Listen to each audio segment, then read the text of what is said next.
Hey everyone, welcome back to another scenario of Gloomhaven. Today I'm doing Barrow Lair, which is the follow-up scenario to Black Barrow. I decided to have my characters travel directly from Black Barrow to Barrow Lair, so I didn't go back to town. So I didn't do a city event or a road event. The one thing I need to correct from my last playthrough, since I successfully completed the last scenario, I should have received an extra 4 bonus experience points. So I've added those to my character sheets. I'm starting with the same gear that I had last time. Again, I'm playing with the Brute and the Spellweaver. The Brute has a minor healing potion and boots of striding, and the Spellweaver has a minor power potion and a cloak of invisibility. I've got the first room of the dungeon set up. You may notice that my Lego enhancement is a little more involved this time. When I started building the walls for this scenario, since a lot of them are angled, I needed a way to hide that, so I started building all these extra pieces around the side. And it just kind of snowballed from there. So I think actually going forward, most of my dungeon sets are going to look very similar to this with a bit of embellishment around the sides. I think it really makes it look quite nice. Before I start the scenario, I'm going to pick my battle goals. I've already shuffled the deck. I'll deal 2 to the Spellweaver, 2 to the Brute. So the Spellweaver can choose between Purist, use no items during the scenario, or Protector, allow none of your character allies to become exhausted during the scenario. So I'm going to pick Protector. Now for the Brute, got Masochist. Your current hit point value must be equal to or less than 2 at the end of the scenario. Or Dynamo. Kill a monster during the scenario by causing at least 4 more points of damage to it than necessary. I'm going to go with Dynamo. Alright, I'll read the introduction text for Barrow Lair. The goal: kill the bandit commander and all revealed enemies. The stench of death and rotting flesh gets thicker as you kick past the corpses of your foes and head deeper into the underground burial site. Guided by the muffled sounds of conversation, you find your way through the maze of crypts and burst into a small room full of hard-faced bandits, all with bows at the ready. They're clearly guarding something. You must be in the right place. Now there's a special rule for this scenario. I need to add 3 curse cards to each character's attack modifier deck as a scenario effect. A curse card acts like a null card, so it nullifies your attack. Now the curse cards themselves, once they are revealed, they get removed from the deck, so I can't continually get cursed all the time. The one null card will stay in there. So in the first room, it's quite small. There's 2 bandit archers and my Brute and my Spellweaver. I've got them set up in those positions there. I could have put them in any of the starting 5 squares, so the back 3 and the next 2. Now there's 2 traps in this room. They're both stun traps, so they will do damage and they will also stun whoever goes into them. The monsters treat the traps as obstacles, so when they move, they will try to go around them. Let's get right into round number 1. One thing I need to clarify / correct from my first playthrough, for the monsters, they follow exactly what's on their drawn ability card from top to bottom. So if their ability card does not say to attack, they don't attack, even though they have a base attack on their character sheet. So I think in the previous scenario, I probably had a few attacks there that didn't need to happen because I was just going the character sheet as the attack. But no, it's the ability card that says what the character is going to do, and then the stat sheet just tells you what the value is. So I'll be a little bit more careful with that this time. So I drew the Archer, attack -1, target 2, initiative of 56, so my Spellweaver goes first. So what I'm going to do, I have basically an attack and a move. I'm going to stay where I am and just attack. This is Bandit Archer number 1, Bandit Archer number 3. I'm going to attack Bandit Archer number 1 because it's within my range of 3. So I'm going to use the top of Mana Bolt for an attack of 2, range of 3, and I'm going to attack Bandit number 1. Right off the bat I draw the curse card. Well, the good thing is I get it out of my deck right away. So I'm going to just immediately remove that so I don't forget to remove it. So my attack was nullified. Now I still have the option to move then if I want, using the bottom of Reviving Ether just for the move of 2. But you know what? I'm going to stay where I am. So those go into the discard pile. The Brute is next. Same thing. I think I'm just going to stay where I am and do an attack of 3, and I have a range of 3, and I get 1 experience point. So attack of 3. Be nice. My goodness. What a great start. They both have their attacks nullified. I still get the experience point though. Again, at least I get that curse card out of my deck. Get the 1 experience point. And then for the other card, I could do a move, Overwhelming Assault, bottom of Overwhelming Assault. But again, I think I just want to stay where I am. See what the archers are going to do. Oh, gotta be careful. That's my lost pile. I've got to put it in the discard, not the lost. Discards on the left, lost on the right. Active on the top, current hand on the bottom. Gotta remember that. Well, that was a whiff. The Bandit Archer. See, they don't have a move. Before I would have made them move, but they just have attack. So they're not going to move, but their attack range is 3. So they actually can still attack my characters and they don't need to move. So 1, 2, 3. Now each one's going to attack each individual character because one character is 3 hexes away, the other one is 4 hexes away. So bandit number 1 is going to attack my Spellweaver. There's a base attack of 2 with a -1 on the ability card. You can't target 2 enemies because the second enemy is not within the range. So it's just an attack of 1 plus 0. Bandit Archer number 1 hits my Spellweaver for 1 health. Now Bandit Archer number 3 will attack the Brute. Same thing. Base attack 2 -1. So 1 plus 1 is 2. Hits my Brute for 2. And that is the end of round number 1.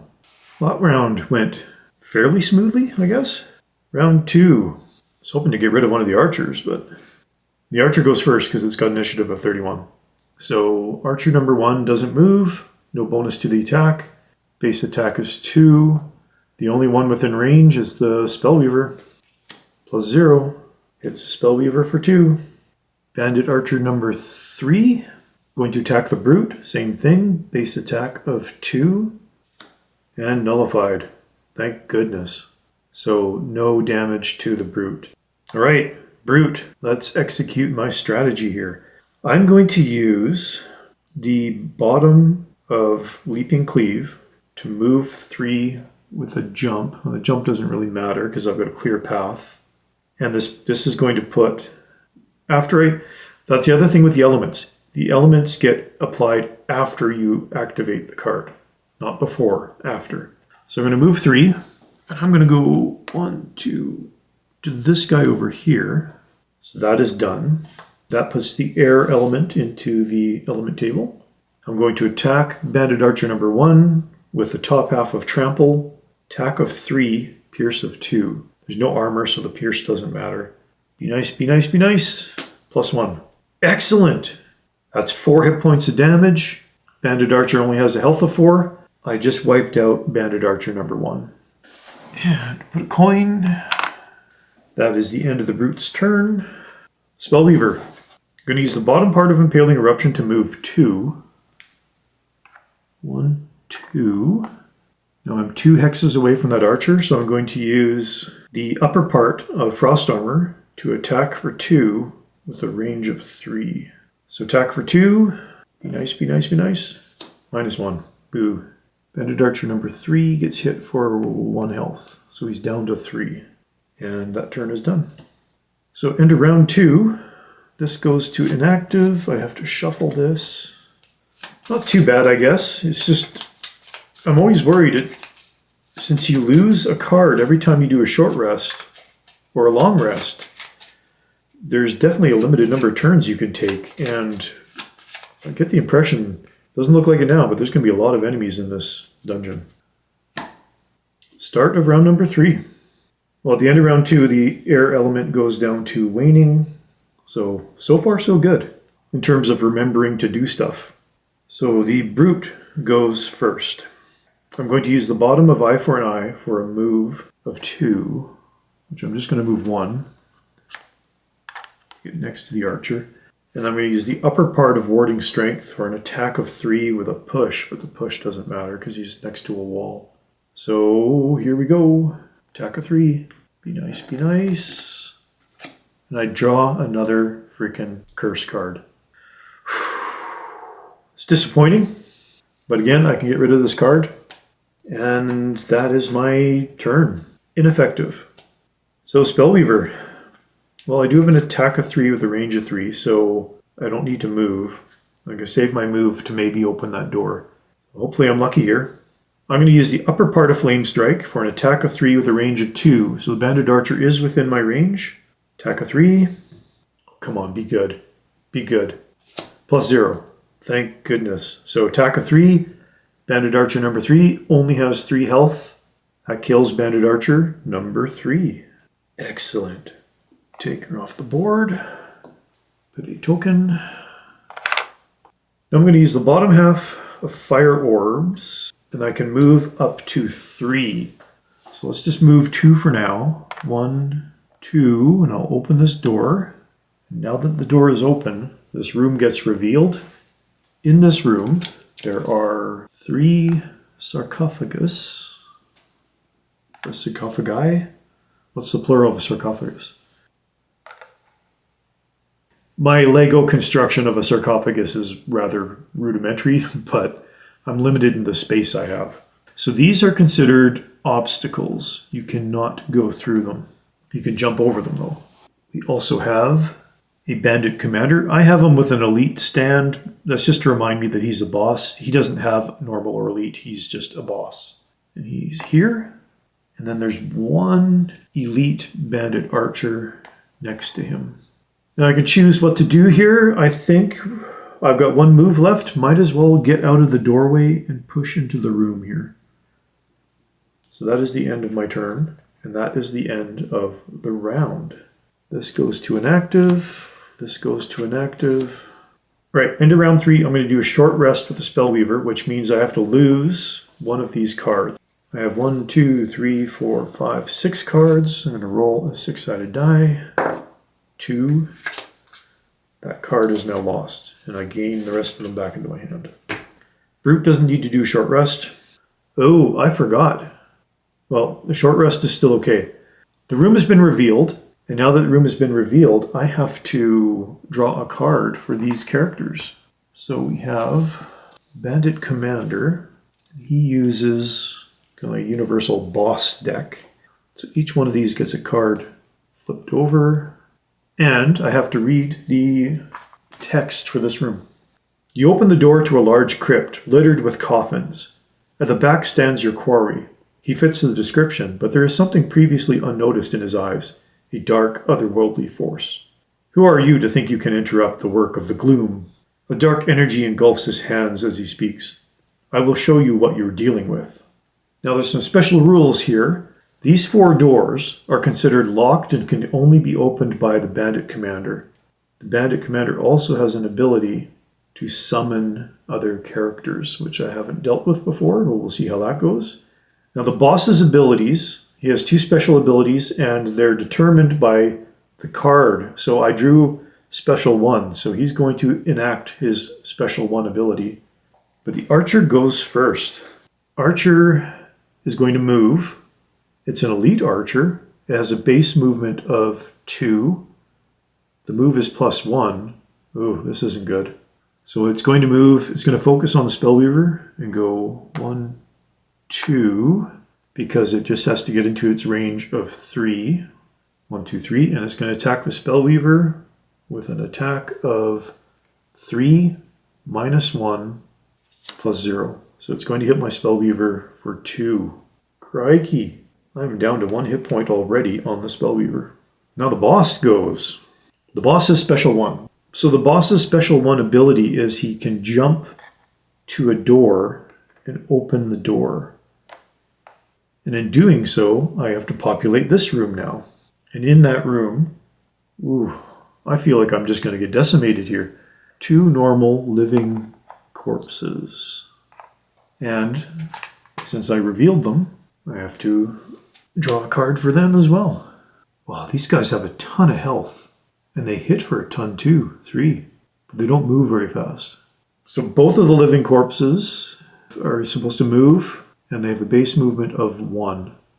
So they're just going to both shuffle closer to the door, but they can't actually do anything. So now I kind of see the strategy here now. I got to get rid of This bandit commander is going to keep opening doors. So I'm going to get rid of him as soon as possible. Now the bandit commander also, he is immune to curse, immobilize, and stun. So I can't even restrict his movement. And his hit points, 8 times the characters. So 2 characters, so he's got 16 hit points. Goodness. But his attack actually isn't that bad. And he doesn't have a range. So his biggest threat right now is opening doors. Now it's the end of round 3. Air element now goes to inert. Start around number 4. So let's check initiative here. 47, 85, 68, 36. So both of my characters are going to go first. That's good. The brute is going to go first. I'm going to use the bottom part of grab and go for a move of 4. We're barreling through this door. 1, 2, 3, 4. I use the top part of provoking roar. Attack for 2 with a disarm. And the archer does not have any armor, so attack of 2. Oh, I do the curse card. So my attack is nullified. But now all 3 curse cards are out of the brute's deck, so there's just the 1 remaining null card. But I can still disarm the character. So the damage is nullified, but I still can disarm the archer, which in itself is very helpful. That's archer number 2 is disarmed. And my turn is over. Spellweaver then. I'm going to use the bottom part of Ride the Wind for just a move of 2. 1, 2. And the upper part of Flame Strike for an attack of 3 with a range of 2. So I'm going to attack the archer for 3. Come on. +1. So I hit the archer for 4. Archer has a base hit point of 6, so he's down to 2. And my turn is over. Next is the living corpse. So he's going to move. Base movement of 1 +1, but the bandit commander is blocking the door. So living corpse number 2 is going to go first. Can only move 1. And same thing with living corpse number 5. Can only move 1. Next up is the archer. But the archer's disarmed. So the only thing the archer had was an attack. But disarmed, can't attack. There's no other abilities on that card. So the archer's turn is done. And that's got a shuffle symbol in it. So I'm going to put that there so I know to shuffle. This is done. I'm going to move that over. Now the boss, again, has special 1. So he's going to jump to this door now. Open the door. And now reveal everything in that room. In this room we have a treasure chest. Treasure. And another living corpse. But this time it's an elite living corpse.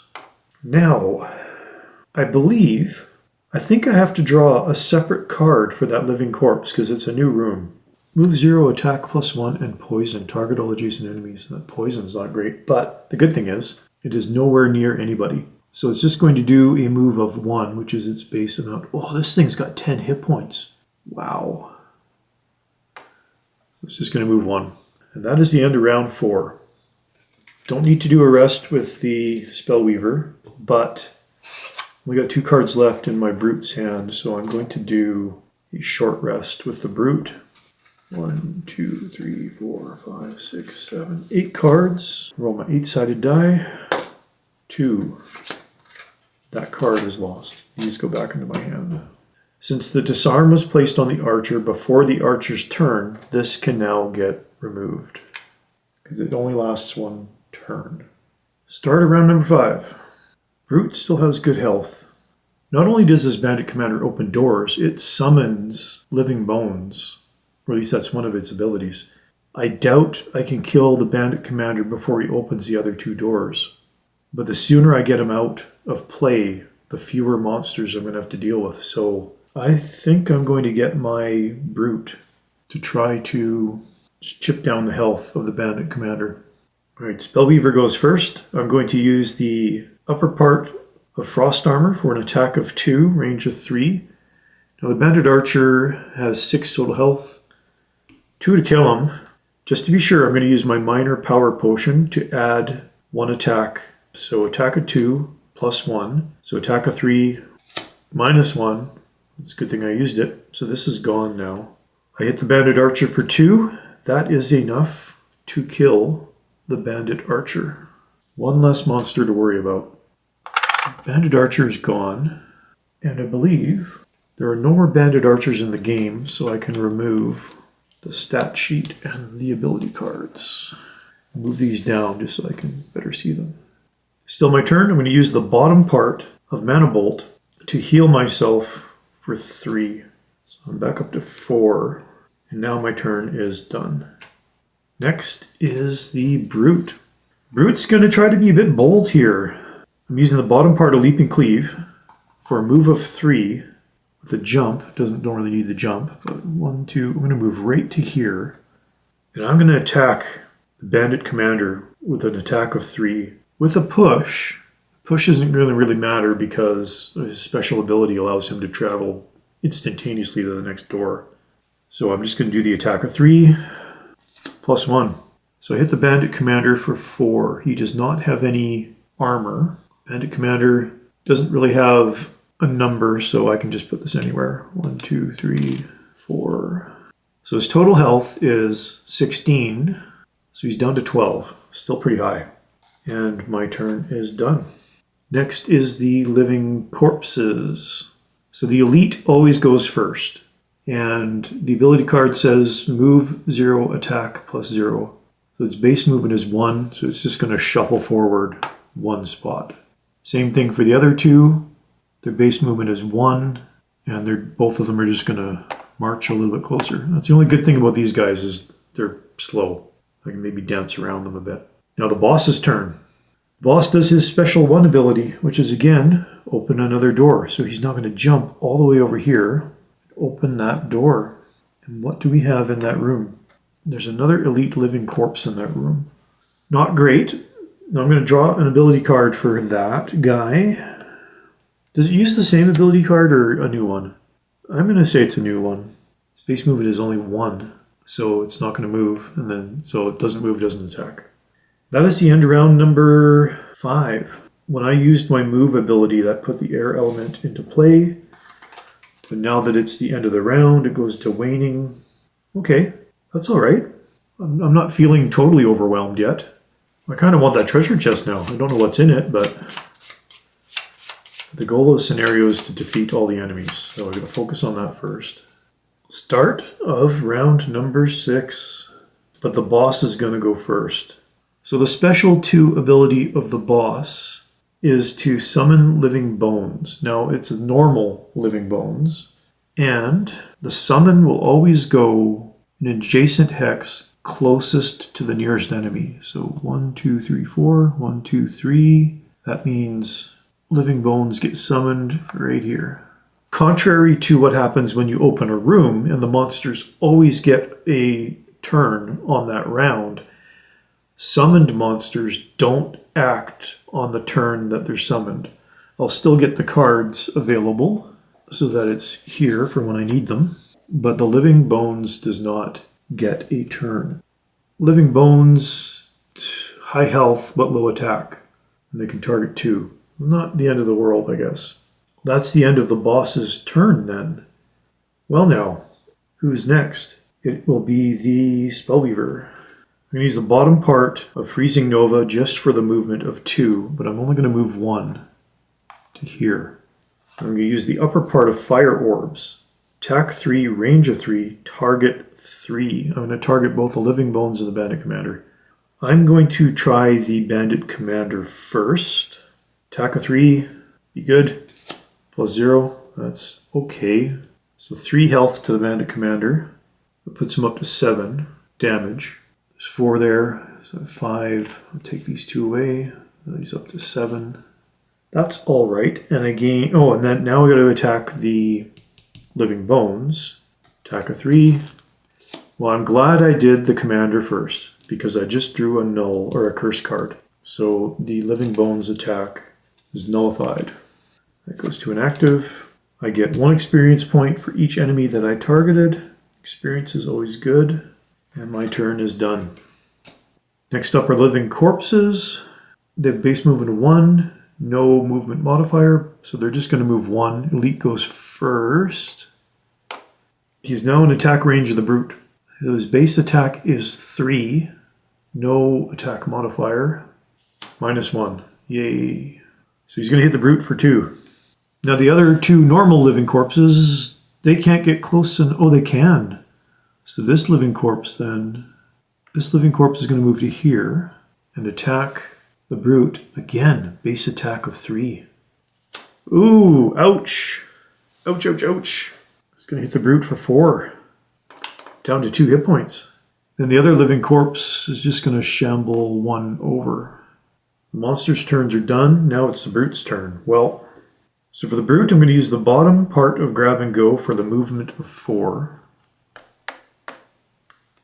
I really want to get rid of this bandit commander. Then the upper part of trample for an attack of 3. Pierce doesn't matter. Modifier +1. So I hit the bandit commander for 4 damage. Bandit commander is got 11 damage, maximum of 16, so he's down to 5. But now my turn is done.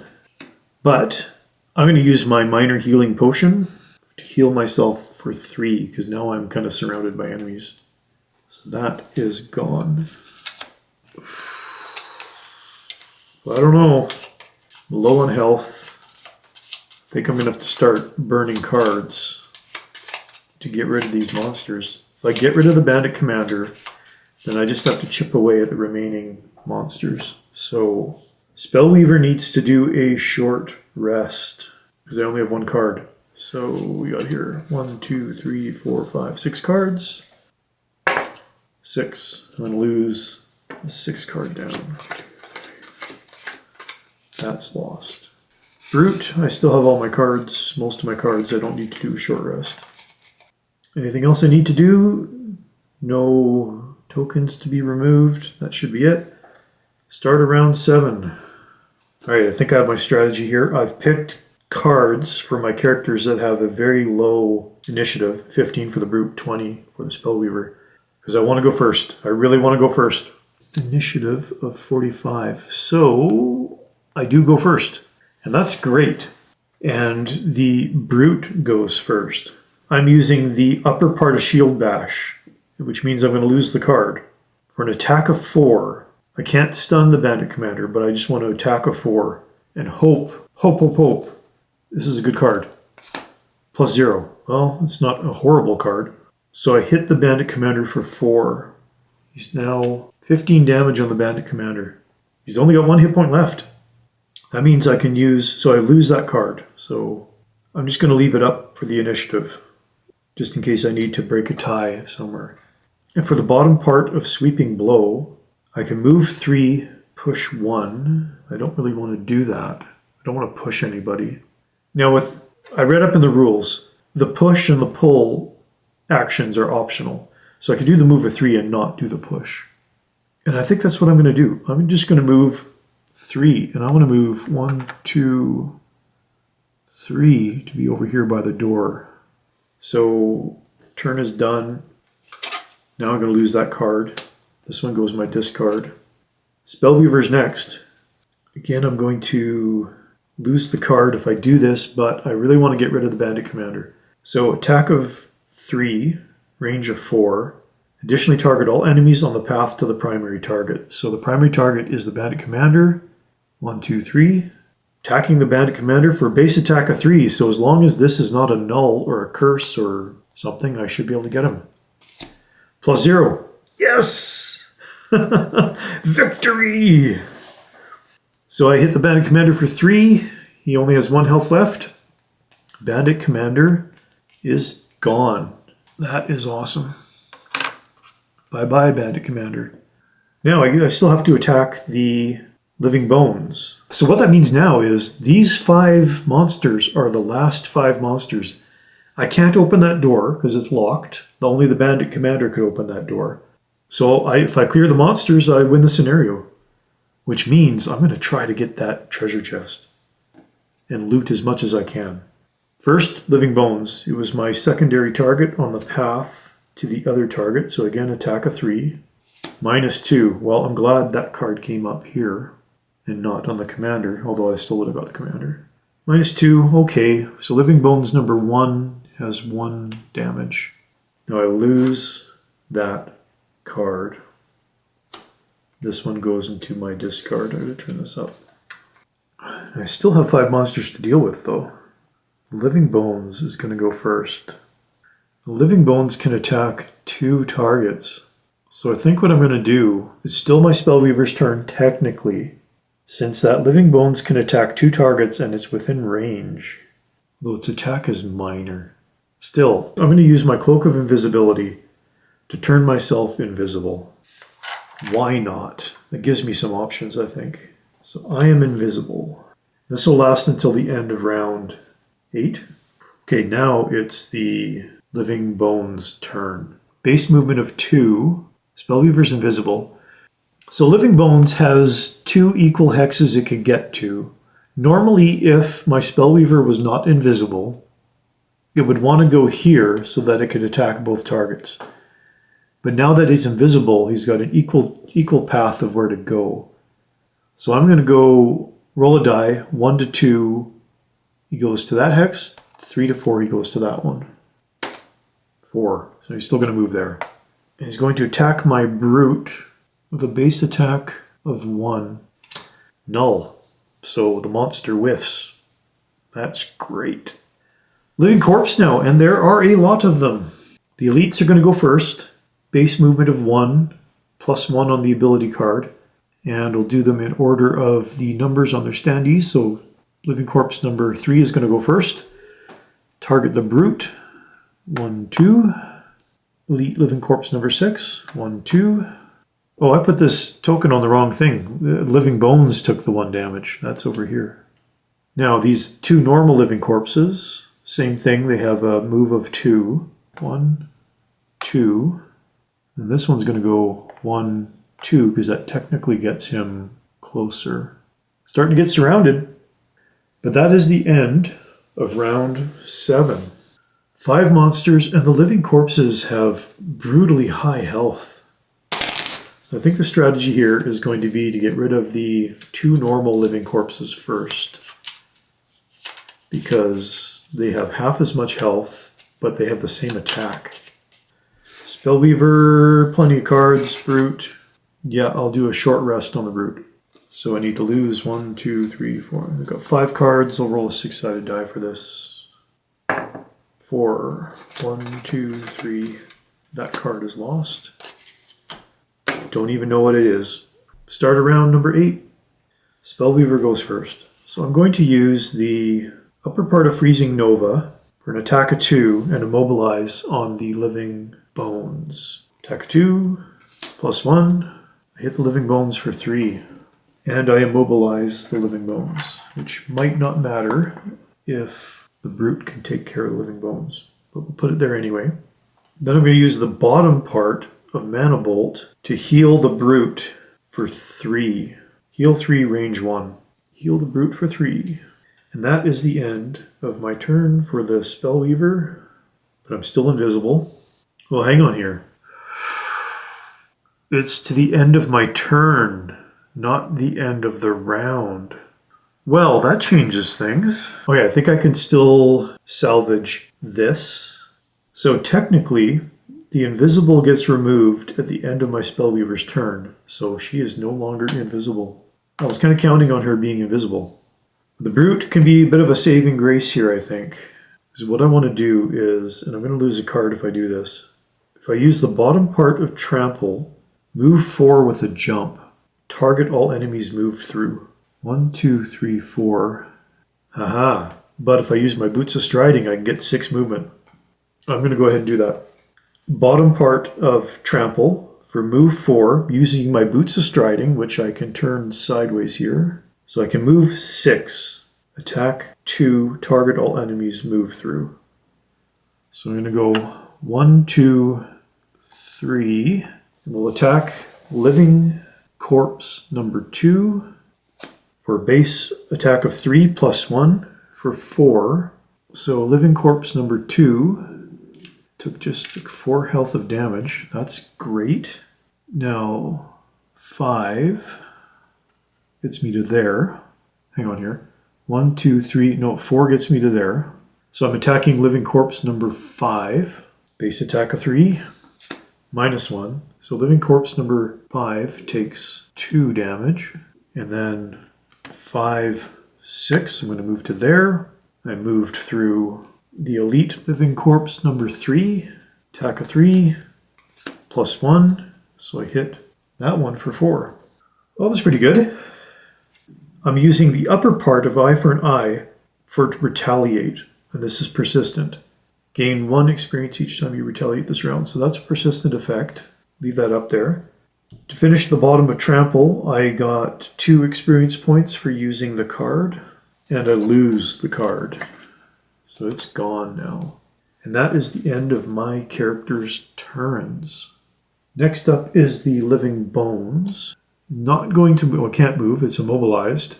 It does have an attack of +0, base attack of 1, so it's a pretty weak attack. So it's going to attack the Spellweaver, +1, so it's going to attack for 1, hits me for 1. That's the end of Living Bones. Oh, sorry. Living Bones is going to heal itself for 2, so get rid of 2 of these. That's not great. And since it's the end of the Living Bones' turn, the Immobilize goes away. Now for Living Corpse, this could be interesting.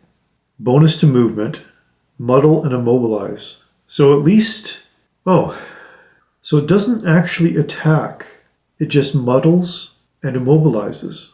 That's okay, but it's still considered a melee ability. I think I'm using that card right. Target 1 adjacent. So an enemy adjacent to the Living Corpse will get muddled and immobilized. Muddled just means you get disadvantage on your attacks until the end of your next turn. Immobilized is pretty self-explanatory. Okay, the elites go first. Number 3 is going to go first. He's already next to the brute, so the movement doesn't matter. So he applies muddle and immobilize to the brute. So the brute is muddled and immobilized until the end of his next turn. So Living Corpse number 6, the other elite, is going to move, base movement of 1, +1, move 2, 1, 2 towards the brute.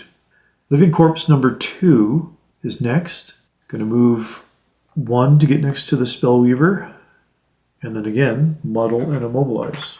So both characters are muddled and immobilized until the end of their next turn. Living Corpse number 5 can move 2, but 2 would put him on there, 2 would get him around to there. So which one is closer, actually? The Spellweaver is 3 hexes away, Brute is 2 hexes away, but there's obstructions in both directions. So to get to the Brute, he would have to go 1, 2, 3, 1, 2, 3. So, but the Brute is technically closer because, according to the rules, if there's a tie between which enemy can be focused, well, actually no, he wants to focus on the Brute. He wants to focus on the Brute. Right, okay, so there's an equal path of 2 hexes. He can either go 1, 2, 1, 2, and that puts him equally far away from each character. But since the Brute is closer than the Spellweaver through the obstruction, then the monster's going to focus on the Brute, so he's going to go 1, 2, like that. Well, hang on here. The monster can move through other monsters. So he can move 2. So actually he's going to go 1, 2. All right, that's the end of the Living Corpses round. Now, Spellweaver. I should do a short rest on my Spellweaver, I think, because I only have 2 cards. So do a short rest. Got 4 cards, 4-sided die. Lose that card. Brute, have all my cards. Well, hang on here. Now that I'm reading this eye for an eye card, retaliate each time you retaliate this round. It's only for 1 round, and I didn't take any damage, so I think that just goes in my discard. Start of round number 9.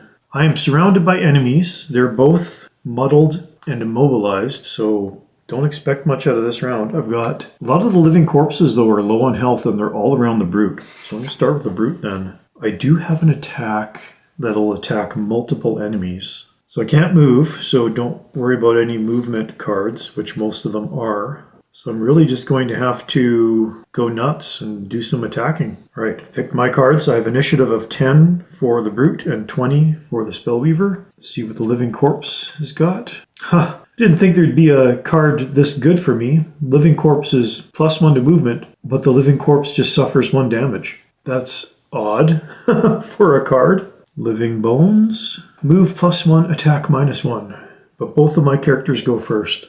Great. So, Brute is first. I'm going to start with the upper part of Leaping Cleave. I can attack 2 enemies. Now, I am muddled, so that means I have disadvantage on my attacks. And what disadvantage means is I have to draw 2 attack modifier cards. Whichever one's the worst one, that's the one I use. So let's attack the normal Living Corpse first. That's Living Corpse number 5. Attack of 3. Either -1 or 2 times. The 2 times would have been nice, but I have to use the -1. That's got a shuffle symbol on it. I've got to make sure I shuffle that back into the deck. So I hit Living Corpse number 5 for 2 damage. Not enough to kill him.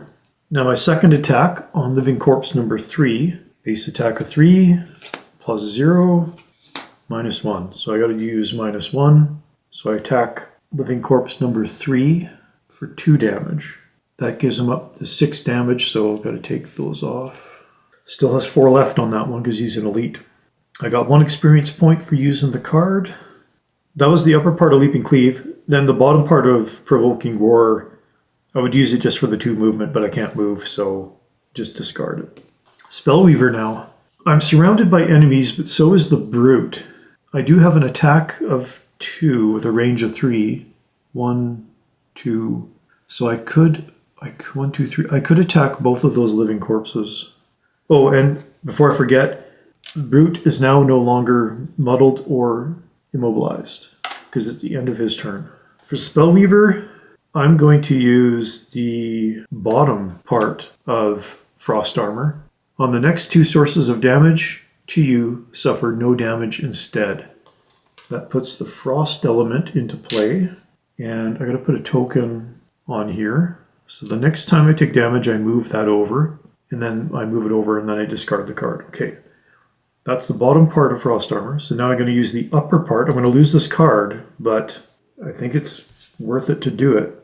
Upper part of Fire Orbs, attack 3, range of 3, target 3. Gain 1 experience for each enemy targeted. Well, I'm going to start with doing 1, 2, 3. I'm going to do the Living Corpse number 5. And again, I'm muddled. I have to take the worst of my 2 attack modifiers. So attack of 3, +2, or null. So unfortunately, I have to use the null. So that attack didn't do anything. But I can attack another one. So 1, 2, 3. I'm going to attack Living Corpse number 3. Base attack of 3. Oh, this is horrible.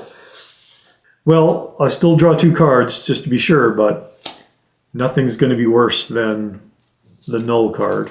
So at least I can take the curse card out of the deck. So 2 attacks whiff, and I'm going to lose this card. What do I have left? I have Living Corpse number 2. Now, it's a ranged attack. I already have disadvantage, so that doesn't really affect me. I'm still going to take 2 cards anyway. So even though a ranged attack being in melee range, you would get disadvantage, I already have disadvantage. I don't think I can get disadvantage twice. So attack of 3, either +1 or 2 times. Well, at least they're the lesser of 2 good cards. So attack of 4 on the Living Corpse number 2, which is actually enough to kill it. More than attack. That's kind of overkill. So Living Corpse number 2 is gone. That helps a little bit. Get a money token. Living Corpse number 2 is gone. But I lose this card. My turns are over, and now my muddle and my immobilize are now gone. Next, Living Bones. Bonus to movement, but it's already next to the Spellweaver, so attack, well, okay. Attack of 1, -1. Do I bother doing an attack modifier? I should maybe draw 1 anyway. +1. So he will hit me for 1, but I block the attack and I get an experience point for blocking the attack. Oh, I forgot actually. Let me go backtrack a little bit. On the card I just lost, I got 1 experience point for each enemy targeted, and I targeted 3 enemies, so I get 3 experience points. That is the end of the Living Bones' turn. Here's where it's going to get interesting. My brute is surrounded. But, oh, right, I got this, like, beautiful card here. The living corpses move, and the living corpse suffer 1 damage. So, we'll start with the elite ones. Number 3 is already next to the brute, so he's not going to move, but he'll take 1 damage. So, living corpse number 3 takes 1 damage. Pretty sure I'm doing that right. Now, living corpse number 6, which is the other elite, can move. Again, I can go either here or there, 2 equal spots to go. Mind you, I think what I want to do is, since there's another character there, the living corpses want to get as close as he can to both of them, so he'll move there. And just takes the damage. Living corpse number 6 takes 1 damage. And then living corpse number 5 can't move because he's already next to him, just will take 1 damage. And that puts living corpse number 5 up to 5. Oh, actually, living corpse number 5 only had 1 health left, so taking 1 damage kills him. So he just killed himself. Living corpse number 5 is now gone. Money token. Okay, underground cleanup. Frost element gets moved. Down to waning. That gets moved. That gets moved. No shuffle there. I have to shuffle my decks here because they both have shuffle symbols. 3 monsters left. Nobody needs to do a short rest. Start of round 10. So living corpse number 3 has got the lowest health, with the Spellweaver going first. Well, decision time here. There's 3 health left on living corpse number 3. I'm going to use the upper part of Mana Bolt for an attack of 2 and a range of 3. And I can consume any element to gain an additional attack. So I'm going to do that. Consume an element. Consume the frost. To get an attack of 3, I'm going to attack living corpse number 3. Plus 0. That's fine. So I hit the living corpse number 3 for 3 damage. He's already at 7 damage out of 10. That will kill him. Now I'm going to use the bottom part of Flame Strike, attack for 2 with a range of 2, and I'm going to attack the other living corpse. Attack of 2, plus 1. I hit the other living corpse for 3. I'm starting to feel a little bit better now. I think I'm going to do this. And that goes into my discard. The Living Bones is next. Well, he's going to attack the Spellweaver for attack of 1, minus 2. So no damage. Since there's no damage, I'm not going to activate my Frost Armor because I didn't take any damage. So that's just a whiff on the Living Bones. Next is the Brute. I'm going to use the bottom part of Grab and Go to move 4. I'm going to move around this guy. 1, 2, 3. Then I'm going to use the upper part of Sweeping Blow to attack for 2, and I can attack both of those guys because they're in my range of attack. So let's attack the Living Bones first. Attack of 2, plus 1. Oof, sweet. I kill Living Bones because they only have a health of 5. They already have 2 damage. Living Bones is gone. Now, since the Living Bones was a monster summon, I don't put a money token there. Summons don't get money tokens. 1 monster left. This is awesome. Okay, Living Corpse number 6, attack of 2, plus 0. I hit him for 2. He's now up to 6 damage out of 10. And that is the end of the Brute's turn. Excellent. Living Corpse now. Won't move because he's already next to the Brute. He gets attack, plus 1, and poison. Target all adjacent enemies. Now, because of that target all adjacent enemies, the monster always wants to get into the best battle position possible. So actually it is going to move. It's got plus 1 to movement. It's going to move here so that it can target both enemies. Who went first in the round? I think it was Spellweaver. So we'll attack the Spellweaver first. Living Corpse is going to attack my Spellweaver. Base attack of 3, plus 1, plus 0. So an attack of 4. But I still have my frost armor, which I can use the last spot there, gain 1 experience point, and that now is done. So I block that attack, but I still get poisoned. Poison will be there till the end of my next turn. Sorry, the poison is persistent and can only be removed when I heal. The living corpse can now attack the brute. Base attack of 3, plus 1, 4, minus 1 for 3. My brute takes 3 damage. And that is the end of round 10. This can go to inactive. There are no shuffle symbols anywhere. No elements to be removed. Now my Spellweaver needs to do a short rest. Do I want to do a short rest or a long rest? Short rest, I think. So I got 3 cards left. I'm going to lose one of them. I'm going to lose the one on the top there. Brute also only has 1 card, so I need to do a short rest on the brute. 2, 3, 4, 5 cards left. I'll roll a 6-sided die. 6. So 1, 2, 3, 4, 5. Top card, 6. Start of round 11. Well, the living corpse only has 4 health left. I've got at least 2 turns left with the Spellweaver, and more than that with the brute. So I could get rid of the living corpse on this next round. But I actually want to collect some coins, and I want to get that treasure chest. So I'm going to be a little bit sneaky about this. I've got initiative of 10 and 21 on my characters.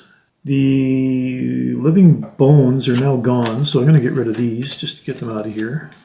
All I have left is a living corpse. What's its card? So my brute goes first. I'm going to use the upper part of Provoking Roar to attack for 2 and disarm the living corpse. In this case, I hope I don't kill it. Plus 0. So I hit the living corpse for 2. It now only has 2 hit points left, and I disarm it. It's disarmed until the end of its next turn. Now, I'm going to use the bottom part of Sweeping Blow to move 3. So I land on a coin. Then that's the end of my brute's turn. Spellweaver's next. I'm going to use the bottom part of Ride the Wind to move 8 with a jump. So what I want to do is 1, 2, 3, 4, 5, 6, 7. That gets me within 1 tile of the treasure chest. So 1, 2, 3, 4, 5, 6, 7, 8. I'll lose this card. And then the other card I'm just going to discard because I can't use it. Now for the living corpse, it can move, and it can move 1. It's just going to shamble toward the brute. Well, I forgot, by playing the bottom part of Ride the Wind, it puts the air element into play. That is the end of round 11. That was a very easy round. This moves to waning. I get the money tile I'm standing on for the brute. Now I need to do another short rest for the Spellweaver because I only have 1 card. I only have 2 cards left, so this is going to be my last turn with the Spellweaver. So I'm going to lose 1 card. Roll my die here. 4, 1, 2, 3. So this card, lose. It's my last turn on my Spellweaver. Brute doesn't need to do a rest. That is it. Round 12. Oh, this disarm can come off the living corpse because it did its 1 movement. So my Spellweaver goes first. I've got here Mana Bolt, Freezing Nova. I'm just going to use the bottom part of Mana Bolt to move 2, and I'm just going to move into the treasure tile. Treasure? Now, what is that treasure? Treasure number 67. Let's look that up. Treasure 67 is gain 10 gold. So I gain 10 gold. I'm going to put that under my treasure here. 10 gold. Well, I thought it would be more exciting than that, but still, gold is gold. And then these go into my discard. Next up is the brute. So I'm going to use the bottom part of Leaping Cleave just for the movement of 2. And I'm just going to move to there. And I'm going to use the upper part of Overwhelming Assault for an attack of 6. Now I'm going to lose the card if I do this, but unless I get really unlucky, this should end the round. Attack of 6. Plus 0, I do 6 damage to the living corpse. It already has 8 damage. Its health is 10. So I definitely kill it. And I killed it with an extra 4 damage. And as a sheer stroke of luck, my battle goal, kill a monster during the scenario by causing at least 4 more points of damage to it than necessary. I actually met my battle goal. That's awesome. So this guy is gone. Put a money token there, even though I can't really loot it. And that's it. My turn is over. This guy is done. Just for the sake of cleaning things up, I'll get him out of there. The scenario is now over. Everybody's had their turn. So I can take my poison off here now. I can refresh my items. So just end of scenario cleanup. I also then met the battle goal for my Spellweaver, which is allow none of your character allies to become exhausted during a scenario. So both characters are going to get a check mark here. I can refresh all my cards. Both of my equipments are now back and active again. Same thing with my Brute. So let's start with the Spellweaver cleanup here. Got my treasure. So for finishing the scenario, I get 4 extra bonus experience, plus the 1, 2, 3, 4, 5, 6, 7 experience there, so 11. 11 experience, add that to the 14 I had before. I'm up to 25 experience. I didn't loot any monster tokens, but I got 10 for the treasure chest, so I'm now up to 22 gold. And I got a check mark. For the Brute, I got 1 money token, the conversion is 2, so I'm up to 10 gold. And for experience, I get 1, 2, 3, 4, plus 4, 8. I'm up to 24 experience. And I get a check mark. I will read the conclusion text. Sifting through the carnage left by the battle, you find a cache at the back of the room containing the scrolls you were hired to collect. You can't help but rifle through them a bit, but find that the writing upon them is in some unknown archaic language. One thing that does jump out at you, however, is a map of the northern countryside. A bend in the still river is clearly marked as a point of interest. Contemplating whether you want to find out more about this so-called Gloom, you decided that the spot should be a point of interest for you as well. But that can be forgotten for the moment. You pack up the papers and head back to Gloomhaven to collect your reward. Meeting Jexera once again at the Sleeping Lion, you hand over the papers and are paid the agreed-upon amount. You know, she whispers to you softly under the bustle of the tavern. If you're interested, I may have another job for you. A tribe of Inox at the Dagger Forest has ransacked a couple of my caravans headed to the capital. I told the militia, but they do nothing, she spits. I can point you in the direction of their encampment. If you can make an example of them, I will pay you even more. She places a crude map of the forest on the table and stands up, her jewelry clinking with a movement. Come find me when it is done. This opens up 2 new locations, Inox Encampment and Crypt of the Damned. And I get 10 gold each and 1 prosperity. So go back to my party sheets here, add another 10 gold. The prosperity goes towards Gloomhaven. So Gloomhaven can increase in prosperity, which changes things like the amount that equipment costs and that kind of thing. So I will mark that on the Gloomhaven world map. And since I've gone back to town, well, I'll leave the City and the Road event for the next adventure. But what I will do while I'm here is I think I've earned enough money to buy some new equipment. For both characters, I'm going to purchase Iron Helmet. When attacked, consider any 2 times attack modifier card the enemy draws to be a +0 instead.